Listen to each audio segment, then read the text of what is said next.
Welcome to Fans of the Forge.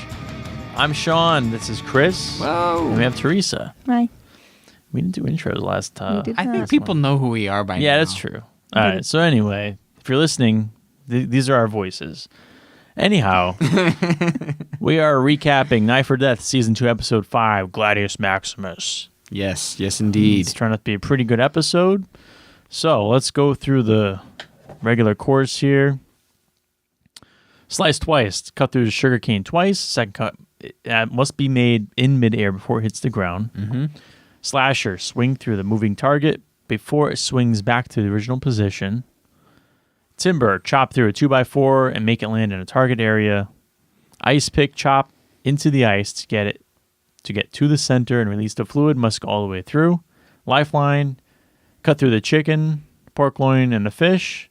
Kill shot. Slice through all 6 ratchet straps with 3 swings. So each stage. Vertical straps, yep. Vertical straps, 1 swing each. And then plunge your blade into the tree stump. So for Slice Twice, did anybody else notice that the sugarcane was kind of wilted in comparison to the last Yeah, you're pretty time? floppy, so it was interesting. I feel like that would have been harder to manage on an already hard thing. Yeah, it's already going this way, so if you cut it, it's just falling. So, And it might, when something like that wilts, like if it's it might get almost rubbery-ish, maybe. Yeah. I don't know. It's hard to say. I'm thinking about like celery. Like if once celery starts to get bad, and then you can't even break it. Yeah, you can bend it. Yeah. It won't, so maybe Right. that affects how that test Yeah. works. But anyway. So first person to go through, Alan Reed at Arctic Knives, ARCTC_knives. Check that guy out. So he brought a long buoy, extra long, 14 3/4 inch long, that he made using 80 CRV2.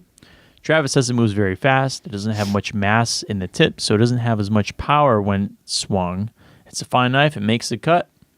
History: the buoys originated with the style of knife used by Colonel Jim Bowie in 19th century Texas. And Alan actually went to the Alamo, kind of checked it out, studied it, got inspired, and made this weapon. Features note, single-handed grip, which could limit the amount of power achieved in swinging it. And it's moderately light, very sharp. Main weakness likely will be in chopping. Yes. So, Slice Twice got 4 penalties. Couldn't get any of those canes. No. Not quick enough on a rebound. Didn't really slice upwards for the first cuts. Yeah, we've seen that that's a better method generally is to slice upward, so it kind of kicks it up into the air a little bit. And then you're able to just come down. Yeah. Also, when you see Travis Wirtz doing it, like when they intro the thing, he does the upward Yeah. and then the downward. He also is using double-edged in that one. So this one was not double-edged, and that's where a lot of the issues end up coming. If you don't have Right, you gotta go. you have to turn it, and that's difficult.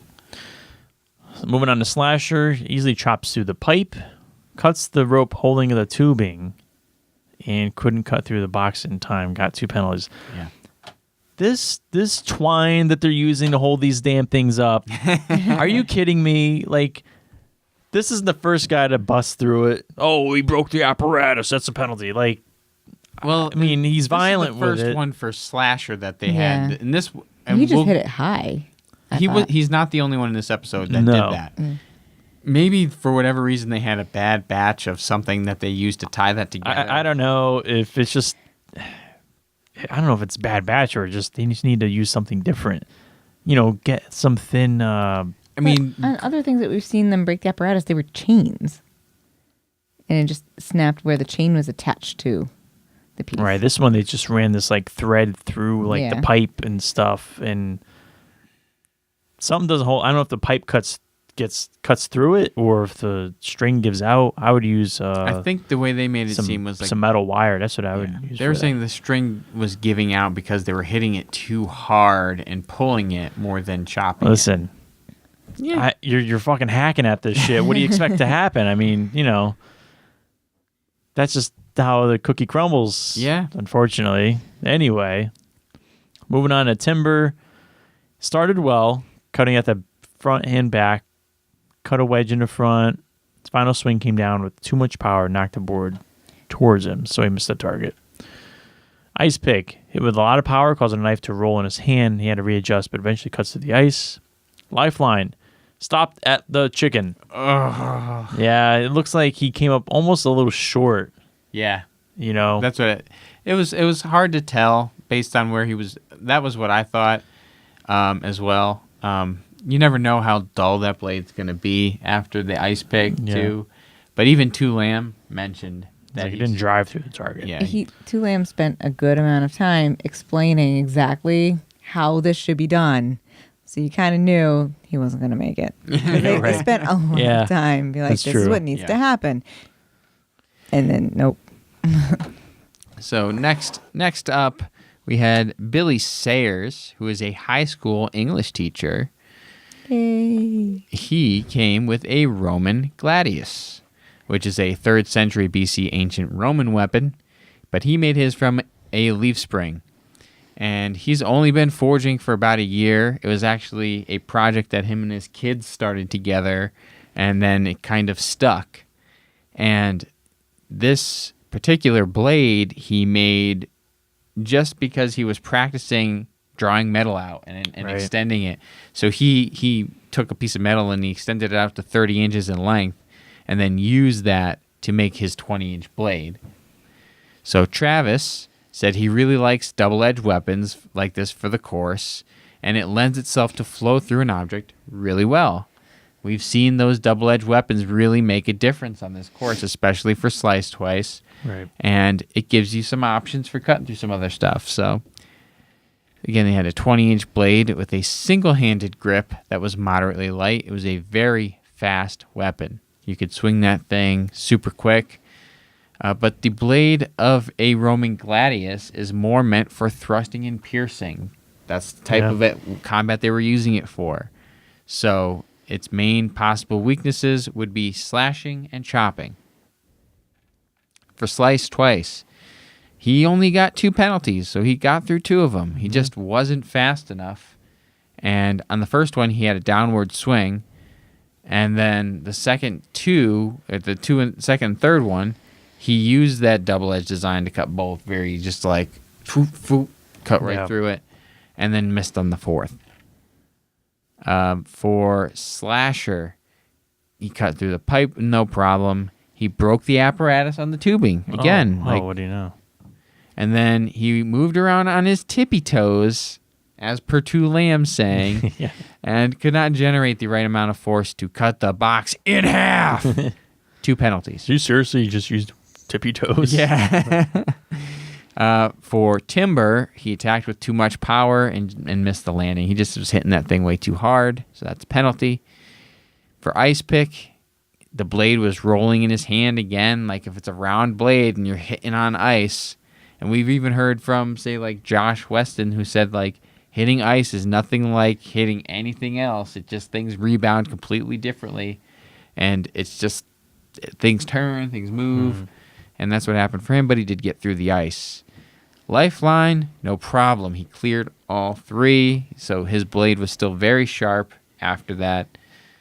And then for Kill Shot, cleared all 3 sections with these very nice downward angled slashes that were perfect for cutting through those straps. Yeah. And Lamb then said, "Now I know why this is the blade that conquered the world." Well, it didn't come to the USA, did it? What's here now? Oh, I see what you mean. Never mind. So next we have Sky Hilton, teaches historic European martial arts, practices Taekwondo and Kendo. So Kendo is actually important here because Kendo is a particular style of martial arts that uses a long stick, Kendo stick, essentially. So that gives her a little bit of an advantage for the type of weapon wielding that other people maybe don't have because this is the first person to do Kendo on the show. She brought a 13th century falchion made from L6 tool steel, and it was made for her. Travis says the fuller gives the blade more weight in the front. That'll do. It makes the cut. The blade is 22 inches long. The graphic says moderately sharp, but Goldberg and Lamb says it's extremely sharp. Yeah, it's just weird. Like, it said moderately sharp, but as they're saying, it's extremely sharp weapon. And it is designed for slashing and may have difficulty chopping. It features a flared tip. So for slice twice, she swung a little slower and had too much follow through on her first swing. Hit the second on the way down, but didn't cut through. On the third, she got through. On the fourth, she swung too slow again. So 3 penalties. Although for this one and pretty much all of them forward, she had like really good form. And she planted her feet, and I was impressed by that. That's the kendo. That's the kendo style there. Just saying. Not that I ever did that or know anything about it. Okay. So then Slasher. Resident expert on kendo. You know Who's why I never know of kendo? known Tendo. It was Kendo. it was WWE guy. Ken Shamrock? No, not Ken Shamrock. It was Ken Blackman or something. Yes, Blackman. Ken Blackman would always come out with a kendo. That's right. That's right. The kendo sticks. Yep. Well, it also reminded me of like in tennis when you do the overhead, similar type of swinging. Anyway, for Slasher, she can generate a lot of power with two-handed grip and make short work of the pipe and tubing, but isn't able to get through the box. So 1 penalty. I feel like power might have been our key word for today. Oh shoot! I didn't keep track of that. Oh man. That's so much. You know how much time they say power. I mean, of course, that would have been the word. There's probably like 30 of them. They said it more today or in this episode than in others. They only used like sweet spot a couple times. I didn't pay another attention to common one. anything. Beyond the normal and half count, it was not happening. So for Timber, she attacks only from the back, doesn't take a wedge out of the front, and hits it with a lot of power, and it just went flying like way wide of it. 1 penalty. Ice Pick got a bit exhausted, was breathing hard, but made it through.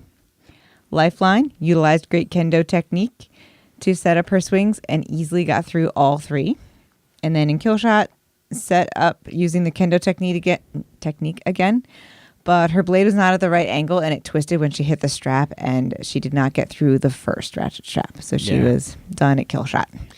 Yeah, that stunk because she looked like she was going to make it through after she got through the lifeline, right? And it just the way it was just angled too much and it just bumped up. Yep. So we're moving on to Rob. No last name. And they show him walking out of a lean-to in the woods. And then just like chopping something. Yeah. That was really, really rough looking shelter. Yeah. I gotta say. And he's a primitive survivalist. Well, then it goes along. He was a primitive survivalist. Yeah. So it was like a primitive shelter, I guess. It was very primitive. So he brought a Reaper two-handed bolo machete, sharpened on both edges with a hook on the back. It's on the softer side. He'd rather it bend than break. Travis shows concern about the rebound of hard objects with that weapon, but it's very sharp and makes the cut. It has an 18-inch blade with skateboard grip tape handle. Yeah. Very interesting. Very grippy. Make sure you're wearing gloves because that'll tear your hand right to shreds. Oh, yeah. It's designed for chopping and has a potentially unsafe design. Yeah, just you could see with that big point on the back of it, when you're bouncing off something, if that point just comes flying back at you, it just has that much extra protrusion to It's a mean looking weapon. I really like it. I was digging it. It was cool. So on Slice Twice, he missed the first, but used his double edge well and only ended up with 2 penalties.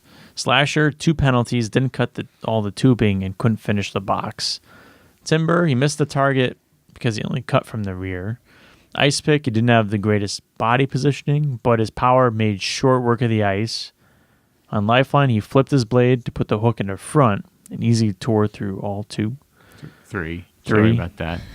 Kill Shot keeps the blade reversed. The curved edge worked great and cut all 3 straps. So 2 was like, I don't know if you should keep it. Yeah. Went right through, no problem. Yeah, worked great. Yeah.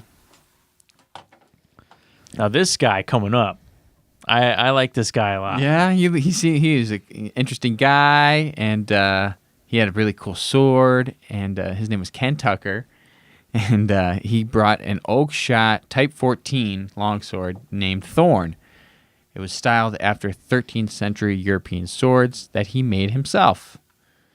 Travis said it had an aggressive edge that was not polished, but it doesn't need to be, But it didn't seem to cut so cleanly through the tatami mat when he tested it. It kind of like got stuck. But Travis is like, it's not what I do with it, it's what you do with it. True. So it made the cut. He had a 28-inch blade length with a single-handed grip, and it was moderately light and sharp, but it does have a double-edged blade.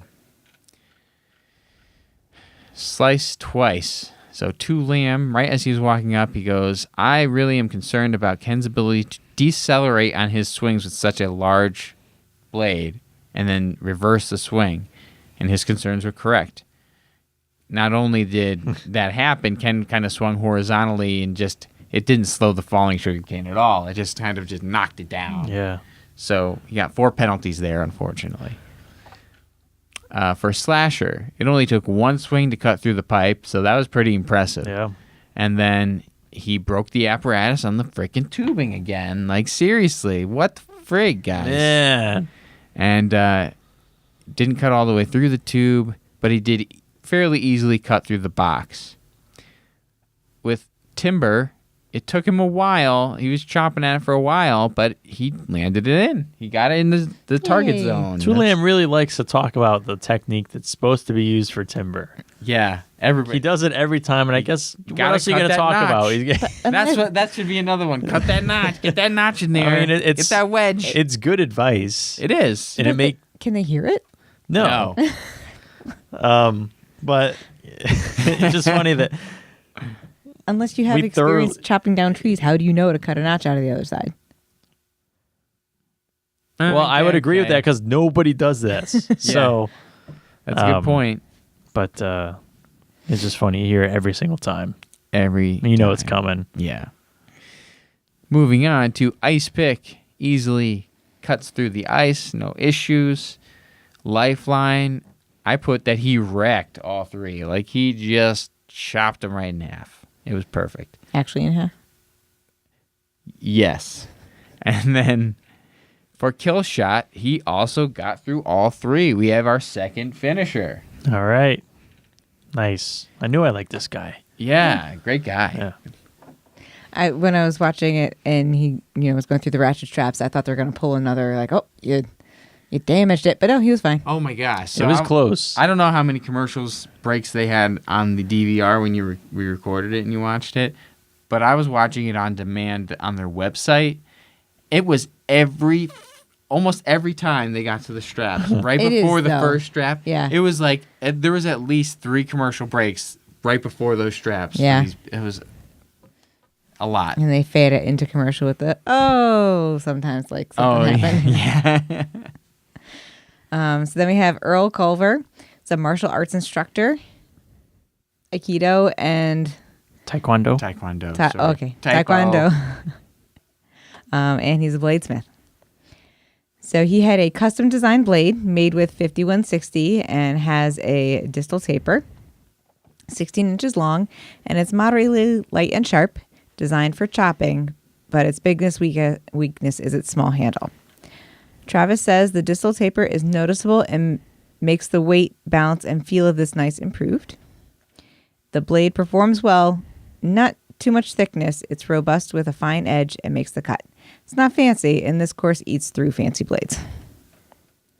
So for Slice Twice, not great form. His cuts knocked the cane down too fast and only managed to cut through the last one. So he had 3 penalties there. Slasher had a double-handed slashes, easily cut through the pipe and tubing in one swing, tore the box off the tether. So there's 1 penalty on the box. Tinder, swipe sorry. right. Wait, which direction? I don't know. Do you know? What do you want? What's the good one? I thought swiping left was a thing. Swipe left to get. Is that a yes no? Or no? I think that's left is no. Okay. Right. Swipe right. For the right. This is the right. Oh yeah, that way. Oops. Anyway, Timber. He smashed with too much power and missed the target. 1 penalty. Ice Pick, 3 strikes to get through the ice. Lifeline cuts cleanly through all 3, and he has been tearing through the course. Yeah, he was really moving. And then for kill shot, he cuts through with a great downward angled slash and gets through all 3, and he drove his blade into the stump. Yeah. So, of our 6 competitors, 4 of them made it all the way through. Billy, Rob, Ken, and Earl. Earl had the fastest time with 3 minutes, 42 seconds. And then of the other 3 guys, only 11 seconds separated them. Yeah. That's impressive. That's pretty crazy. But Rob came in second overall with 4 minutes and 22 seconds. So dead run is Earl versus Rob. Dead run. So it's Earl versus Rob. So course is laid out. We have a gauntlet. So from inside a circle on a platform, you have to cut all objects in half. In half. And it's like 8 objects. I think there's 4 per wheel or whatever. Then there's ball buster, cut through 9 rolling balls in half. In half. Before they hit the floor. Extinguisher, cut the rope, release the bottle, cut the bottle, extinguish the flame. Free fall, cut the fruit as it falls. Fruit Ninja style. Fire and ice, cut through the 400-pound block of ice to trigger the flames. Crash landing, cut completely through the flying targets before they zip past you, then destroy the crate, but not this time. Didn't have the crate this time. Fool you. And then there's final firestorm. Cut the ropes to release the stairs. Climb the stairs. And with one final chop. And penalties are 20 seconds. Yes. So we all picked Earl.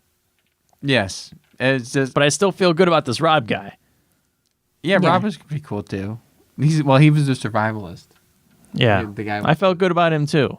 He came out of the hut and knew how to handle that weapon. So. Oh, that's right, because he had that badass looking blade with the point. Yeah, that thing was. Yeah, that was pretty cool. Yeah. So, Gauntlet, he had some trouble trying to focus on what to do there, and he also had some issues with the lighter items. He took 2 penalties and walked away. Well, so he cut into some of the bottles, and then fluid came out, and then he still had to cut through that. Now it's empty, and it's just bouncing out of the way. So moving on to Ball Buster, starts with a baseball bat swing. Got 3 penalties, and at one point got a ball stuck in the blade. Yeah. And there's no red ball. There's no red ball. What happened? They were done. Weird. And so at the end of the platform, there's like this little walkway. There was a weird wooden board that was halfway onto the walkway that he kind of had to step over when he was walking through. Yeah. I didn't notice that. Odd. It wasn't there when... Some really strange things going on with the course in this episode. I guess chalk it up to being aired on Halloween, maybe? Ooh, spooky course that they didn't reference at all. No.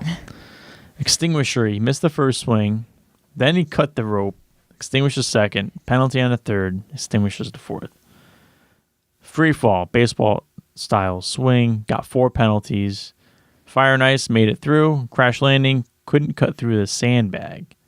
Did he cut through the meat in the water bottle? He definitely got through the meat. Because that blade just slices through those, no problem. The water bottle, I think he was fine with the water bottle this time. And he ended up with 13 penalties. Yes. So then we had everybody's pick to win. Earl, he goes through Gauntlet, takes his time, sets his shots up. No penalties, just chops everything in half. Ballbuster. What? He used the downward chop, and he ended up having 4 penalties from that.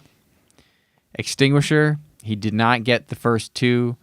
The second 2 he did extinguish, so he had 2 penalties there. Was he the one that got close, but something, the bottle hit the thing, and it moved the torch, and it would have extinguished, but it just moved it out of the way. But the torch had been pushed out of the way. Yeah.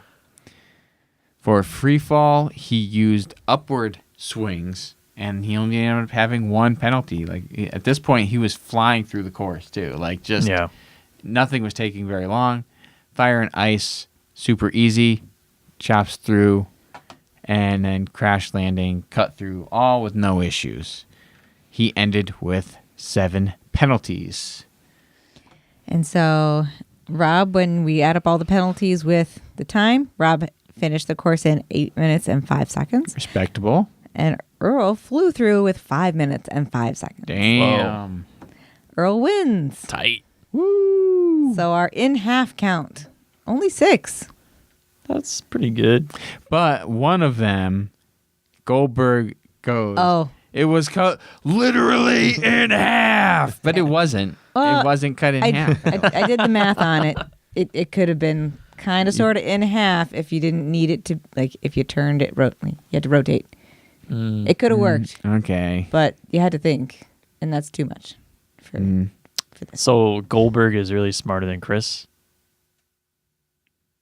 I think that's what the conclusion is here. So I'm going to go with it. I just no. Moving on to points.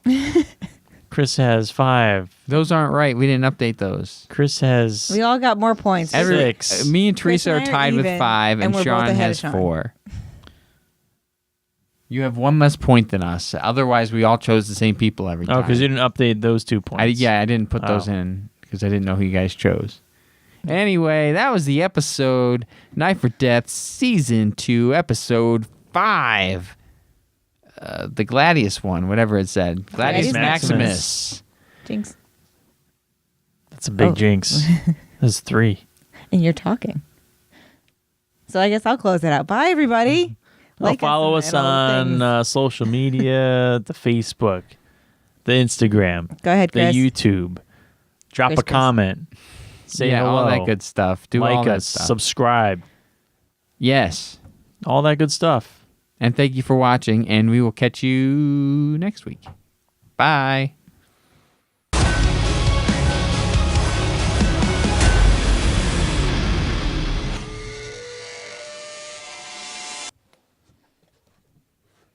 Jinx me in our own show. Well, Why'd you Sean stop blew talking? through it. You just killed it. You just stopped. Why?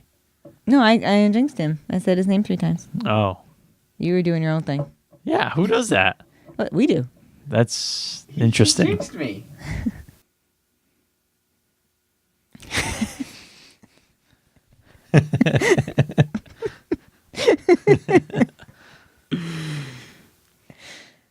Like a prostate exam.